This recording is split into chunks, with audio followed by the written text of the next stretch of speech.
Welcome back to our channel. SSC GD পরীক্ষার বিগত বছরের যে প্রশ্নের সমাহারের যে বইটি এসএসসি জিডি ম্যাথ 2026কে টার্গেট করে যেটা লেখা হয়েছে, যেটা প্রত্যেকটা ইয়ারের একদম পরপর 2025, 2024, 2023 এইভাবে সাজানো হয়েছে বইটাকে। হ্যাঁ, প্রচুর প্রশ্ন আছে, প্রায় 2100 প্লাস কোশ্চেন আছে। 2100 প্লাস, বাজারে এখনও এত প্রশ্নর কোনো বই নেই, ঠিক আছে। যদিও এটা আমরা প্রায় 4000 কাছে কোশ্চেন দিতাম, কিন্তু বইটা ভলিউম অনেক মোটা হতো। যেহেতু একই কোশ্চেন বারবার রিপিট হয়েছে, সেই কোশ্চেনগুলো আমরা বাদ দিয়ে শর্ট আউট করে শুধুমাত্র 2100 প্লাস কোশ্চেনের একটি বই তৈরি করা হয়েছে এক্সাম গাইডের তরফ থেকে। এপি স্যারের লেখা, এবং বইটি তোমরা আমাদের এক্সাম গাইড অ্যাপ থেকে পেয়ে যাবে। এক্সাম গাইড অ্যাপ থেকে তোমরা অর্ডার করতে পারো এবং ইবুক পেতে পারো মাত্র 99। তবে মাঝে মধ্যে অফার থাকে, এটা মাঝে মধ্যে 79 বা 69 এরকম অফার থাকে ইবুকটা। তোমরা একটুখানি আমাদের যে অফিসিয়াল যে অ্যাপটা আছে সেই অ্যাপে কিন্তু খেয়াল রেখো যে কখন কীরকম দামটা থাকছে। মাঝে মধ্যে ড্রপ আউট দেওয়া হয়, বিভিন্ন যে ফেস্টিভ্যালগুলো আসছে তখন কিন্তু এইটা বিভিন্ন মানে প্রাইসটা মাঝে মধ্যে ড্রপ করা হয়, ঠিক আছে। তা সেদিকে একটু খেয়াল রেখো। এবং আমাদের যে টেলিগ্রাম চ্যানেল বা ফেসবুক পেজ সেটা তোমরা ফলো রাখলে বা আমাদের ইউটিউব চ্যানেলটাকে ফলো রাখলে কখন কী দাম থাকতে তোমরা দেখতে পাবে। যাই হোক, ভিডিওটা শুরু করা যাক। দেখো 29 নম্বর যে প্রশ্নটা, এই প্রশ্নটা আমরা কিন্তু পার্ট 2-তে, ঠিক আছে, এই ভিডিওটা সলভ করেছিলাম, মানে এই কোশ্চেনটা। কিন্তু কয়েকজন দেখলাম কমেন্ট করেছে যে এই কোশ্চেনটাকে এক্স ধরে তারা একটু বুঝতে পারছে না, একটু সোজাভাবে করে দিতে। তার জন্য দেখো আমরা অন্যভাবে একটা করার চেষ্টা করছি। যে দেখো বলছে রূপালী বিজ্ঞানে যত নম্বর পেয়েছিল, গণিতে তার চেয়ে দ্বিগুণ নম্বর পেয়েছিল। গণিত, বিজ্ঞান ও কম্পিউটারে তার প্রাপ্ত মোট নম্বর 234 হলে গণিত ও কম্পিউটারে তার নম্বরের অনুপাত 4:3 হলে গণিতে রূপালীর প্রাপ্ত নম্বর কত? তাহলে দেখো 3টে সাবজেক্ট বলছে, কি কি? ম্যাথ, সায়েন্স, আর কি আছে তোমার ম্যাথ, সায়েন্স আর তোমার কম্পিউটার। তার মধ্যে কম্পিউটার আর ম্যাথ দেওয়া আছে, কম্পিউটার আর হচ্ছে ম্যাথ দেওয়া আছে। তাহলে এটাকে আমরা সাইড করে লিখি কম্পিউটার এবং ম্যাথ। তাহলে প্রথমে লিখছি ম্যাথ, তারপর লিখছি তোমার কম্পিউটার, ঠিক আছে। আচ্ছা, তার আগে বলেছিল সায়েন্স, তাহলে সায়েন্সটা থাকুক এটা। এখন বলছে দেখো এখানে যে গণিত এবং কম্পিউটারে তার নম্বরের অনুপাত 4:3। তাহলে গণিত কত? 4, আর ম্যাথের 4 আর কি, আর কম্পিউটারের কত? 3। আর সায়েন্স যেটা বলেছে প্রথম লাইনে দেখো, রূপালী বিজ্ঞানে যত নম্বর পেয়েছিল গণিতে তার চেয়ে দ্বিগুণ নম্বর পেয়েছিল। তাহলে বিজ্ঞানের চেয়ে গণিত দ্বিগুণ, তাহলে বিজ্ঞানে তার অর্ধেক, গণিতে পেয়েছে কত? 4, তাহলে নিশ্চয়ই তাহলে সায়েন্সে তার অর্ধেক, তার মানে 2 হবে। এখন টোটালটা কত হচ্ছে দেখো, 4 আর 3 7 আর 2 9। তাহলে এই 9 মানে 9 ইউনিট, এইটা মানে কত? টোটাল আছে 234। দেখো টোটাল আছে 234। তাহলে 1 মানে কত হবে? বাই হচ্ছে 9, আর আছে কত? গণিতে কত নম্বর পেয়েছিল? গণিতে পেয়েছিল কত? 4। তাহলে 4 মানে ইন্টু 4 হবে এখানটায়। 9 দিয়ে কাটো, 9 দিয়ে কাটলে 9 দুগুণি 18, 54 হলো 6 নং 54। তাহলে 26 × 4 মানে হচ্ছে তোমার 104 হবে সঠিক অ্যান্সার। অপশান সি হবে সঠিক, ঠিক আছে। এইভাবে তুমি অনেক ইজিলি অঙ্কটা করে ফেলতে পারো। এই 55 নম্বর প্রশ্নের সলভটা, এটা আগের পার্টে মিস গেছিলো, যেন আমরা এখানে করে দিচ্ছি। দেখো বলছে 2.5, 9.6 এবং 75 এর চতুর্থ সমানুপাত কত? দেখো 2.5 আর কত আছে? 9.6, ঠিক আছে, ইকুয়াল টু 75 বাই হচ্ছে 74টাকে আমি ধরে নিচ্ছি এক্স। দেখো উপর নিচে যেহেতু পয়েন্ট আছে, তাহলে এটাকে আমি পয়েন্ট তুলে দিচ্ছি, এটাকে আমি পয়েন্ট তুলে দিলাম। এটা কাটলে কত হচ্ছে? 3। তাহলে এক্স ইকুয়াল টু কত? 96 × 3। 3 বলছি 75 যেহেতু, তাহলে 3 6 18 8 আমার 1 আর কি, 3 6 18 8 আমার 1। আচ্ছা 3 6 3 9 27 আর 28, 288 হবে সঠিক অ্যান্সার। অপশান বি, ঠিক আছে, একদম সিম্পল অঙ্ক।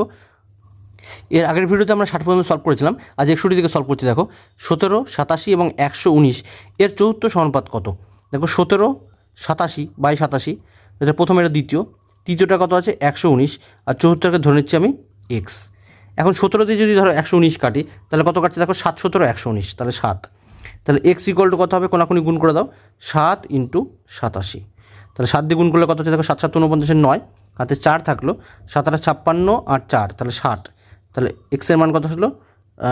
609। অপশান ডি হবে সঠিক অ্যান্সার। 32 ও 48-এর তৃতীয় সমানুপাত এবং 4 ও 18-এর তৃতীয় সমানুপাতের অনুপাত কত? তাহলে এই দুটো তৃতীয় সমানুপাত, তৃতীয় সমানুপাত মানে কি? b² a। তাহলে প্রথমে একটা b² a যদি করি, তার মানে 48 × 48 হবে, 48 × 48, a মানে কত? 32। আর a মানে কত? দেখো পরেরটাকে যদি দেখি, এটাও তাই, b² a, তৃতীয় সমানুপাত মানে b² a। তাহলে এক্ষেত্রে a হলো 4 আর b হলো 18, তাহলে 18 × 18 হবে b² a, যেহেতু বাই কত? 4। কেটে দাও এটাকে। দেখো এটাকে তুমি 4 দিয়ে যদি কাটো, তাহলে 4 8 4 32, তাহলে এটা 8 হবে, 6 8 48, 6 হলো। আচ্ছা 6 দিয়ে কাটলে তোমার 3 হবে, 3 16 48, 16 হবে। আচ্ছা দেখো 16 আর এখানে আছে, 16 দিয়ে আরও কাটো, 8 দুগুণি 16, 9 দুগুণি 18, তাহলে 8:9, অপশান ডি হবে সঠিক। 0.5 এবং 72 এর মধ্য সমানুপাতটি কত? মধ্য সমানুপাত মানে বারবারই বলছি, মধ্য সমানুপাত মানে কি? এবি, ঠিক আছে, মধ্য সমানুপাত মানে এবি। তাহলে √ওভার দিয়ে 0.5 × 7.2। আর 0.5কে আমি কি লিখতে পারি? 0.5 মানে হাফ, ঠিক আছে, তাহলে এটা 1/2 ইন্টু 72 করতে পারো, 2 দিয়ে কাটো তাহলে 36, তাহলে √36, 36 রুট করলে কত হয় 6, সঠিক অ্যান্সার হবে অপশান এ। T1 হলো 16 এবং 36-এর তৃতীয় সমানুপাতিক এবং T2 হলো 24 ও 60-এর তৃতীয় সমানুপাতিক। T1 এবং T2 এর অনুপাতটি কত? তাহলে T1টা বলে দিচ্ছে, T1টা কত, এই দুটোর তৃতীয় সমানুপাতিক। তাহলে T1 আর কত বলেছে, T1 আর T2। তাহলে T1টা কত দেখো, b² বাই a যেহেতু তৃতীয় সমানুপাত, তাহলে 36 ইন্টু 36 বাই a মানে তোমার 16 হয়ে যাবে, equal to b² by a। পরেরটা এক্ষেত্রে a হলো 24 আর b হলো 60, তাহলে b² মানে 60 ইন্টু 60 বাই a মানে তোমার 24। এটা কাটো তুমি সেমভাবে।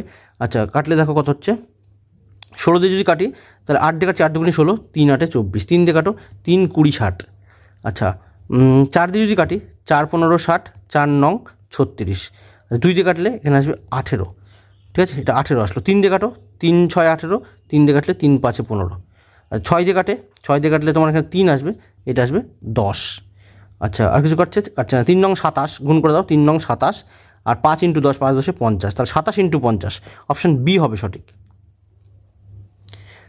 40 এর সাথে কোন ক্ষুদ্রতম সংখ্যাটি যোগ করলে যোগফল 16 এবং 28-এর তৃতীয় সমানুপাত হবে?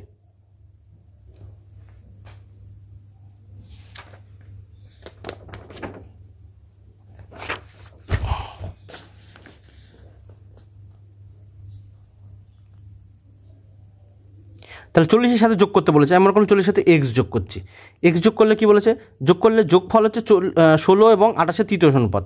তাহলে 16 এবং 28-এর তৃতীয় সমানুপাত মানে কি, b² বাই a, এটা হচ্ছে a, এটা হলো তোমার b, তাহলে b² বাই a মানে 28 ইন্টু 28 বাই a মানে কত 16, ঠিক আছে। এটা কাটো দেখো, কাটলে তোমার কত, 4 দিয়ে কাটলে 4 4 16, 4 7 28, 4 দিয়ে কাটো 4 7 28, তাহলে 49 হলো। তাহলে 40 প্লাস এক্স ইকুয়াল টু 7 7 49, তাহলে এক্স ইকুয়াল টু 49 থেকে 40 বাদ, তাহলে 7, সঠিক অ্যান্সার হবে কিন্তু অপশান এ। যখন 55, 50, 23 এবং 22-এর প্রতিটি সংখ্যা থেকে এক্স বিয়োগ করা হয় তখন এই ক্রমে প্রাপ্ত সংখ্যাগুলি সমানুপাতে থাকে, তাহলে 3 7 এবং এক্সের চতুর্থ সমানুপাত কত? ধরে নিচ্ছি যে এক্স ইকুয়াল টু মানটা ধরে নিচ্ছি, এক্স ইকুয়াল টু ধরো হচ্ছে 15 ধরো, ঠিক আছে। তাহলে এখানে 55 থেকে আমি 15 বাদ দিচ্ছি, বাই কতখানে দেখো 50, 50-এর থেকে তুমি 15 বাদ দাও, তাহলে এই পাশ থেকে যা আসবে, এই পাশে দেখো 23 থেকে 15 বাদ দাও, আর এখানে আসছে কত 22 থেকে 15 বাদ দাও, তাহলে 50-এর থেকে যদি 55 থেকে 15 বাদ দিলে কত হচ্ছে 40, আর 50-এর থেকে 15 বাদ দিলে কত হচ্ছে তোমার 35, তাহলে 5 দিয়ে কাটো, 5 8 40, 5 7 35, তাহলে 8/7। দেখো এইটা তাহলে ঠিক সেমভাবে যে 23-এর থেকে 15 বাদ দিলে কত হয় 8, আর 22-এর থেকে 15 বাদ দিলে আসছে কত 7, তাহলে 8/7। দেখো দুটোই 8/7 এসছে, তাহলে সঠিক অ্যান্সার হবে কি 15টা আমি বাদ দিয়েছি। এখন বলছে যে চতুর্থ সমানুপাত 3 7 এবং এক্স, এক্স বলতে এখানে 15 হয়ে গেল, এর চতুর্থ সমানুপাত, তাহলে চতুর্থ সমানুপাত কত হবে দেখো 3/7 ইকুয়াল টু কত 15/x, ঠিক আছে। 3 দিয়ে কাটো 5 হবে, তাহলে এক্স ইকুয়াল টু 5 7 35 হবে সঠিক অ্যান্সার, অপশান বি হবে সঠিক। 3 6 এবং 5-এর চতুর্থ সমানুপাত নির্ণয় করো। দেখো 3-এর কত গুণ, মানে 4-এর কত গুণ, এটা 4-এর 1.5 গুণ হচ্ছে 6, তাহলে 5-এর 1.5 গুণ কত, 5-এর 1.5 গুণ 5-এর 1.5 গুণ হচ্ছে 7.5, অপশান বি হবে সঠিক। অথবা তুমি 4/6 ইকুয়াল টু কত করতে পারো 5/x, 2 দিয়ে কাটো, এটা 2 হবে, 3 দিয়ে কাটলে মানে 2 দিয়ে কাটলে 3 গুণ 6 হবে, তাহলে এক্স ইকুয়াল টু কত দেখো 2x ইকুয়াল টু 3 5 15 হবে, কোনাকুনি গুণ করলে, তাহলে এক্স ইকুয়াল টু 15/2, 15/2 করলে 7.5 হবে সঠিক অ্যান্সার, অপশান বি হবে সঠিক। 20 24 এবং 30-এর চতুর্থ সমানুপাতটি কত? একই রকমভাবে করো, 20/24 ইকুয়াল টু 30/x, 0 0 কাটো, এটা কাটলে কত আসবে 12, তাহলে এক্স ইকুয়াল টু 3 12 কত আসবে 36, কোনাকুনি গুণ, তাহলে সঠিক অ্যান্সার হবে অপশান এ। একটি বহুজাতিক সংস্থার পুরুষ এবং মহিলা কর্মচারীদের সংখ্যার অনুপাত 4:3, তাহলে মেল এবং কী আছে ফিমেল, এর অনুপাতটা দেওয়া আছে কত, মেল ফিমেল 4:3। এখন বলছে ওই সংস্থায় পুরুষ কর্মচারীর সংখ্যা 460 জন, আচ্ছা পুরুষ আছে কত, মেল বলেছে 460 জন, তার মানে 4-এর মান হচ্ছে 460, 4-এর মান 460, তাহলে 1-এর মান কত 460/4, তাহলে বলছে ওই সংস্থাতে মহিলা কর্মচারীর সংখ্যা কত, ঠিক আছে। তাহলে মহিলা কত আছে 3, তাহলে 3-এর মান কত, তাহলে ইন্টু 3 করে দাও, এটাকে ইন্টু 3, 4 দিয়ে কাটলে কত হচ্ছে দেখো, 4 দিয়ে কাটলে 4 11, 4 11 তো 44, 20 থাকলো, তাহলে 4 5 20, এটা তাহলে 115 ইন্টু 3, তাহলে 45 হবে সঠিক অ্যান্সার, অপশান এ হবে সঠিক। এক্স এবং ওয়াই পরস্পর সমানুপাতিক, তাহলে সমানুপাতিক মানে কি, এক্স ভ্যারিজেস ওয়াই। বলছে যদি এক্স ইকুয়াল টু 3 এবং ওয়াই ইকুয়াল টু 5 হয় তাহলে এক্স ইকুয়াল টু 7.8 হলে ওয়াইয়ের মান কত। তাহলে দেখো সেমভাবে এটা আমি কী করতে পারি, দেখো এক্স বাই ওয়াই এই রেসিটা ফিক্সড হবে, কেন, যে এক্স ইকুয়াল টু তুমি কে ইন্টু ওয়াই লিখতে পারো, তাহলে X by Y equal to কি, কে আসবে না, এটা কনস্ট্যান্ট, কে মানে কনস্ট্যান্ট, তাহলে এক্স বাই ওয়াই দুপাশে আমি এক্স বাই ওয়াই আকারে লিখছি। তাহলে এ পাশে প্রথমে লিখলাম এক্স, এক্সের মান কত 3 আর ওয়াইয়ের মান কত আছে 5, পরে দেখো এক্সের মান কত 7.8, ওয়াইয়ের মানটাকে তুমি ধরে নিচ্ছ ধরো এক্স, বা তুমি কে যা ইচ্ছা ধরো আর কি, ঠিক আছে। বা এখানে আমি ধরে নিচ্ছি যেহেতু কোশ্চেনের মধ্যে এক্স দিয়েছে আমি ধরে নিচ্ছি এখানে পি, ঠিক আছে, এক্সের মানটাকে আমি পি ধরলাম চতুর্থ সম্পদ থেকে, মানে ওয়াইয়ের মানটাকে। এবার এটা ক্যালকুলেট করো, এটা ক্যালকুলেট করলে দেখো কত হচ্ছে, 3 দিয়ে কাটলে কত হচ্ছে, দেখো 3 দুগুণি 6, 3 দুগুণি 6 তোমার 18 হলো, 3 6 18, 2.6, তাহলে পি ইকুয়াল টু 2.6 ইন্টু কত 5, এটা তাহলে কত হচ্ছে তোমার গুণ করলে 2.6 ইন্টু 5, তাহলে 5 6 30 0, হাতে আমার 3, আচ্ছা 5 দুগুণি 10 আর 3 13, এক ঘর আগে দশমিক আছে, তোমার 13 হবে সঠিক অ্যান্সার, অপশান এ হবে সঠিক।